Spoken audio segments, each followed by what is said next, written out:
Sebagian warga memilih mudik lebih awal sebelum larangannya berlaku tanggal 6 hingga 17 Mei mendatang. Meski pemerintah dengan tegas sudah mengeluarkan larangan bagi warga untuk mudik. Bagaimana menyikapi kebijakan pemerintah terkait larangan mudik lebaran? Apakah warga bisa benar-benar patuh dan taat atas aturan yang dikeluarkan oleh pemerintah? Untuk membahasnya sudah bergabung secara daring bersama kami ada pengamat kebijakan publik Trubus Rahardiansyah. Pak Trubus. Iya Mas. Selamat pagi, sehat selalu. Selamat pagi Mas. Sehat mantul selalu. Ya. Kami nggak hanya berdua, ada Pak Trubus, tapi ada juga Dewan Pakar Ikatan Ahli Kesehatan Masyarakat Indonesia atau IAKMI. Dewan Pakar IAKMI Hermawan Saputra. Pak Hermawan. Selamat pagi. Selamat pagi, salam sehat Pak Hermawan, Pak Trubus. Pemirsa Kompas TV. Selamat pagi Pak. Oke, ini sebenarnya beberapa pekan lalu Sapa Indonesia Air Pekan juga membahas ya, tapi masih rencana waktu itu sekitar 3 minggu lalu larangan mudik 2021. Sekarang udah confirm lah begitu ya dari pemerintah pusat. Nah, kalau Pak Trubus melihatnya ini bedanya apa kira-kira ya? Kalau kemarin mungkin ada SIKM untuk beberapa pengecualian, tapi sebenarnya sekarang juga ada yang dikecualikan begitu, Pak Trubus? Iya, kalau kita lihat antara Lebaran tahun lalu ya, aturan Lebaran tahun lalu dengan yang sekarang sebenarnya nggak ada bedanya.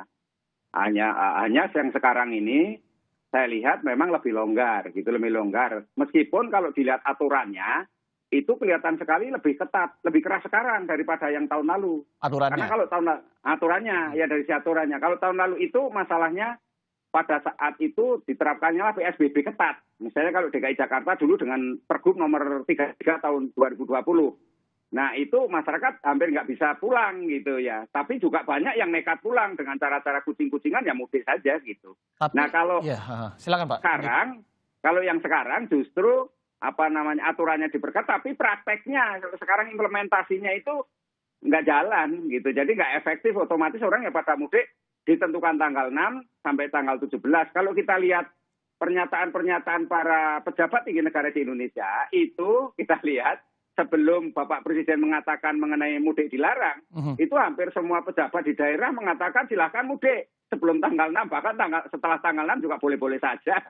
Tapi gitu Bapak Presiden kemarin mengatakan mudik itu dilarang, nah kelihatan mulai ada ya sedikit greget. Baru sama gitu ya. semua gitu ya Pak? Betul, itu aja Mas. Karena memang sebelum mulai dialog ini juga ada liputan, itu nggak bisa dibantah juga. Beberapa warga juga bilang bahwa iya kenapa mudik duluan gitu kan. Karena memang nggak mau tanggal 6 sampai 17 kan udah tahu tanggal 6 17 ini dilarang, jadi kita duluan aja gitu. Anda melihatnya ini sama aja berarti kalau ngomongin mobilitas ya mereka sekarang dari mulai kemarin diterapkan sampai nanti tanggal 6 bisa aja dong pulang duluan. Kemudian masalah mobilitas dan kerumunan bukan nggak mungkin bisa terjadi juga dong di daerah gitu. Iya, kalau lihat kondisi yang realitas di masyarakat sekarang, itu ya mereka mampunya mudik saat-saat sekarang. Artinya sebelum tanggal 6 mereka berbondong-bondong. Saya curiga nanti di tanggal 3, 4, 5, 6 itu akan terjadi puncak. Nah, menjadi persoalan adalah kebijakannya juga paradoks. Paradoksnya di mana? Di sisi lain ada sektor-sektor misalnya sektor wisata itu dibuka. Ya, jadi dibuka maka di situ potensi terjadi kerumunan kan. Kalau kerumunan berarti penularan tinggi kan gitu. Karena pengalaman libur sebelumnya atau libur Nataru tahun taruhlah itu tinggi. Yang kedua, ada tempat-tempat ibadah sekarang juga dibuka gitu. Tidak seperti tahun lalu, Lebaran tahun lalu ibadah sama sekali nggak boleh. Kalau sekarang kan orang mau sholat tarawih juga boleh. Kan gitu. Jadi ini terjadi kerumunan. Kalau mobilitas masyarakat sendiri sebenarnya nggak menularkan COVID. Yang menularkan COVID itu kerumunannya itu. Cuman kemudian asumsinya mobilitas masyarakat yang dilarang. Nah harusnya kalau memang dilarang ya dilarang aja semuanya gitu. Nggak ada pengecualian. Tapi kalau lihat surat edaran gugus tugas COVID itu ada pengecualian itu. Peraturan Menteri Perhubungan juga seperti itu. Misalnya karena alasan dinas, alasan keluarganya meninggal atau apapun, orang hamil misalnya gitu diperbolehkan. Nah ini dengan catatan-catatan ada surat-surat keterangan. Saya rasa itu kalau orang Indonesia itu soal surat keterangan itu lihai lah ya bagaimana untuk mengatur supaya dia bisa mudik. Yang kedua, jalan-jalan tikus juga masih banyak. Kalau ditutup jalan tol, ya itu jalan tikus masih banyak. Nah ini yang agak lemah Mas, itu kolaborasi antara pemerintah pusat dan daerah. Dalam arti daerah ini kalau kompak sebenarnya bisa. Artinya kita menerapkan PPKM mikro secara ketat gitu ya. Nggak boleh semua jalan tutup. Tapi ini yang terjadi nggak mungkin daerah mau menerapkan yang namanya PPKM mikro secara ketat atau menolak orang mudik. Oke. Nah itu yang terjadi paling hanya penyekatan, paling himbauan, dan kalaupun mau isolasi juga kesulitan juga. Wong ini situasinya situasi mudik Idul Fitri di mana situasinya adalah silaturahmi, ada nilai kultural, nilai spiritual, nilai ekonomi. Ya, tidak mungkin itu kemudian daerah serta-merta menolak, mengusir-usir. Kalau di dalam setiap statement semua kepala daerah mengatakan ya kita dukung, tapi dalam prakteknya nanti alasan-alasan karena aglomerasi, karena alasan masyarakatnya kurang patuh, atau karena memang situasi lebaran. Terus yang menjadi pengawasan, yang mengawasi siapa? Kan penegakan hukumnya juga nggak ada kan. Jadi bagaimana mau dikatakan ketat? Saya rasa ini juga hanya akan ada di kertas-kertas saja. Dalam prakteknya masyarakat sudah mudik sekarang, ngakali sekarang sebelum tanggal 6 lah keadaannya. Iya. Tapi tanggal 6 itu nanti juga banyak yang mudik juga bisa jadi gitu ya. Belum tentu juga itu akan efektif. Karena saya rasa juga di pos-pos itu juga ada waktu-waktu yang lengah masyarakat pulang mudik ya. Kalau 24 jam dijaga terus juga nggak mungkin gitu. Meskipun secara teori nalar kebijakan bisa. Tapi implementasinya saya yakin nggak bisa. Kalau implementasi Anda lihat benar-benar nggak bisa, Pak Trubus, misalkan direncanakan untuk benar-benar PPKM semua daerah gitu, benar-benar dipusatkan, nggak boleh gerak semuanya, itu baru bisa. Apa gimana kalau Anda melihatnya untuk masalah mudik yang Anda bilang tadi juga bersentuhan, sebenarnya ini kan ada masalah sosial kultural juga di sini. Ya, yang satu-satunya jalan adalah kita menerapkan PPKM mikro ketat. Artinya seluruh RT RW dan desa-desa itu kompak. Jadi daerah dan pusat itu kompak. Tapi yang terjadi kan ya selama ini prakteknya nggak pernah kompak gitu. Jadi nanti kita akan bahas gimana praktek dan evaluasi tahun lalunya juga. Iya, evaluasi karena kalau kita lihat penularannya tahun lalu sudah sampai 93%, apalagi yang sekarang kan gitu. Meskipun masyarakat sekarang jauh lebih pede, Mas. PD pertama satu sudah merasa tahu protokol kesehatan. Yang kedua, masyarakat kita merasa sudah divaksin. Yeah. Ini yang menyebabkan masyarakat itu ini. Yang ketiganya, masyarakat kita ini sekarang ada sahwat mudik luar biasa, Mas. Karena apa? Karena tahun lalu tidak mudik. Jadi sekarang ini mereka animo untuk mudik tinggi sekali karena tahun lalu sudah nggak mudik. Nah, ini yang menyebabkan sehingga pemerintah pusat ataupun pemerintah daerah saya katakan di lapangan nanti akan kesulitan membendung masyarakat begitu banyak. Kalau ditutup jalan nasional ya nanti jalan arteri di ini ya pakai lagi yang namanya jalan tikus, ya jalan-jalan kampung juga. Nggak mungkin orang-orang masyarakat RT RW mau nutup, misalnya masyarakat di satu desa menutup jalan yang selama ini dipakai untuk lewat, ya nggak mungkin. Karena situasi lebaran, Mas. Ya, meskipun masih tetap kita diminta untuk optimistis ya, karena memang disuarakan tanggal 6 sampai 17 ini semoga bisa menurunkan penyebaran COVID-19 dari libur panjang. Tapi kalau Pak Hermawan melihat implementasinya kalau dari tahun lalu juga sebenarnya memang datanya juga banyak begitu yang memang tetap kembali ke kampung halaman meskipun sudah diberikan jeda pengumuman untuk tidak mudiknya, tapi di lapangan juga memang implementasinya seperti Pak Trubus bilang tadi jalan-jalan tikus juga banyak dilalui. Anda lihat bisa efektif nggak Pak Hermawan ini untuk menekan penyebaran COVID-19? Ya, saya mengawali dengan statement inilah mahalnya kesehatan masyarakat. Kalau kesehatan masyarakat di awal, tahapan awal yang seharusnya bisa kita cegah dan kendalikan, kemudian diabaikan, diremehkan, semakin lama itu bukannya mereda. Jadi kapitalisasi kerugian itu akan makin membesar. Kerugian itu tidak selalu berupa materi, tapi kerugian sosial, kerugian budaya, aktivitas keagamaan, dan lain-lain.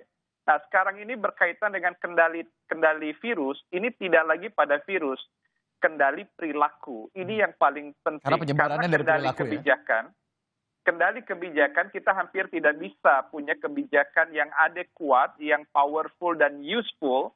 Kebijakan yang kuat sekaligus tegas untuk implementasinya itu sudah tidak ada. Yang disampaikan Pak Trubus sudah secara rigid mengevaluasi bagaimana PSBB yang dahulu lebih ketat, kemudian lebih longgar dengan PSBB transisi, lebih parsial dengan PPKM. Jadi memang kebijakan kita ini kebijakan setengah-setengah, tidak tuntas. Dan perilaku juga di lapangan itu juga tidak paripurna ya. Artinya dengan adanya segmentasi PPKM yang berbeda, karena berorientasi pada intervensi spesifik pada zona tertentu, ini menyebabkan hanya semacam perpindahan saja, pergeseran. Nah, bicara COVID ini pada akhirnya dari perspektif kesehatan masyarakat, akan terus terjadi dan kemungkinan akan meningkat dikala ada potensi keramaian dengan adanya lebaran, mudik gitu ya. Mudik udah bagus tuh dilarang. Tetapi kalau ada komunikasi publik pemerintah atau bagian dari pemerintah, kalau begitu mudik aja sebelumnya atau sesudahnya begitu. Nah ini kan kontraproduktif. Sebenarnya maunya apa sih? Mau mengendalikan virus, menyelesaikan persoalan, atau mau separoh-separoh seolah-olah mengendalikan virus, tetapi memberi ruang aktivitas ekonomi yang pada akhirnya juga berdampak terhadap aktivitas sosial dan kesehatan itu sendiri. Karena kan semangatnya Nah, menyeimbangkan kesehatan dan ekonomi, Pak Hermawan. dan itu tidak akan bisa memenangkan dua-duanya. Jadi saya ulang, tidak mungkin memenangkan dua-duanya, kesehatan atau ekonomi. Belajarlah dari negara lain di dunia yang sudah mampu mengendalikan COVID. Contohkan mana negara yang bisa memenangkan dua-duanya. Kecuali ada negara yang memberi opsi lockdown atau optimum social restriction. Itu bentuk pengetatan nasional yang dilakukan oleh negara-negara yang saat ini sebagian sudah melewati puncak kasus. Jadi virusnya terkendali walaupun ada potensi muncul kembali. Nah di negara kita 1,6 juta kasus kumulatif, 107.000 lebih masih aktif. Vaksin, ini yang menjadi sumir nih ketika orang berharap dengan vaksin. Memang vaksin itu adalah bagian dari public health initiative, bagian dari upaya pencegahan penyakit. Tapi kalau kita lihat vaccination rate kita, dan sekarang vaksinasi yang sudah disuntik tahap kedua saja, itu baru 5.800.000. Dan itu 5.800.000 yang sudah suntik tahap kedua, dengan adanya efikasi yang sekitar 65%, boleh jadi hanya sekitar 2 juta sampai 2.500.000 orang yang memberikan imunitas optimal. Jadi berbicara 2.600.000 sampai 3 juta orang dengan 181,5 juta orang sasaran vaksinasi, ini sangat jauh. Pak Hermawan. Jadi saat ini vaksin bukan solusi, kebijakan tidak ada yang kuat, maka kendali perilakulah yang paling mengandalkan kita terhadap COVID ini, pencegahan dan pengendaliannya. Ini yang harus kita ingatkan dan sadarkan bersama. Sebelum ke perilaku, Pak Hermawan, ini kan kalau kita lihat ya beberapa hari lalu, Presiden langsung mempresentasikan begitu ya data-data kenapa kemudian akhirnya mudik ini dilarang, karena di tahun lalu dibilang bahwa kita belajar dari data-data beberapa libur panjang ini menaikkan kasus aktif positif COVID-19. Kalau dari lapangan, dari yang Anda perhatikan juga, apakah memang itu data real begitu? Bahwa karena mudik, karena libur panjang ini kemudian menyebabkan kasus naiknya peningkatan COVID-19. Sementara kebijakan juga kemarin dilarang. Tahun ini juga sama saja begitu, ada beberapa pengecualian. Iya, dari yang disampaikan Bapak Presiden itu berdasarkan dashboard data yang sudah divalidasi. Artinya reported, kemudian detected. Itu yang confirm. Perkiraan kami 2-3 kali lipat, artinya 200 hingga 300% itu terjadi kenaikan dari pengalaman-pengalaman sebelumnya. Nah, jadi kalau sekarang ini sebenarnya kesadaran meningkat, jadi kesadaran, pemahaman meningkat, tetapi perilaku dan sikap itu bertolak belakang karena PD-nya juga nambah meningkat. Tambah PD juga masyarakatnya kan? Tambah PD.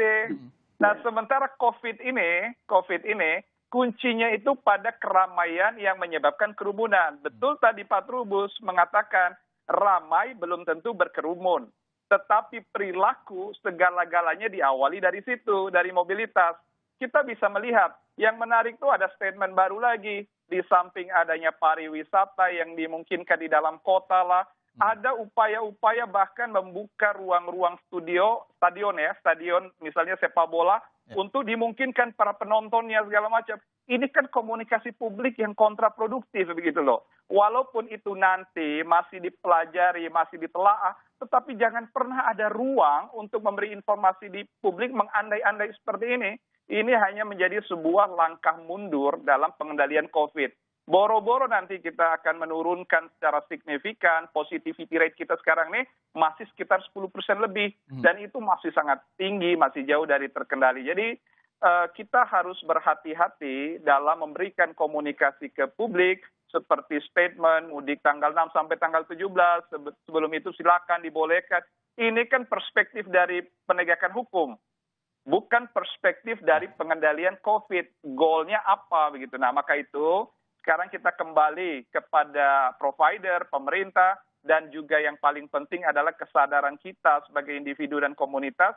Memang kita sudah bosan, sudah jenuh saat-saat seperti Ramadan, menjelang Lebaran. Ini adalah momen terbaik kita silaturahmi untuk mudik begitu. Tetapi kalau kita tidak mampu mengendalikan diri dan memahami situasi pandemi belum lewat, rasa-rasanya jangan-jangan tahun depan dan 2 tahun ke depan masih begini aja. Oke. Jadi lebih baik kita punya daya tahan, kesabaran sementara untuk kesenangan dan kebahagiaan yang lebih hakiki pada masa berikutnya. Dan ini yang seharusnya himbauan yang dikomunikasikan ke publik, bukan pada celah-celah kebijakan seperti kucing-kucingan begitu. Apapun keadaannya kalau masyarakat itu selalu menemukan jalan kucing maupun jalan tikus.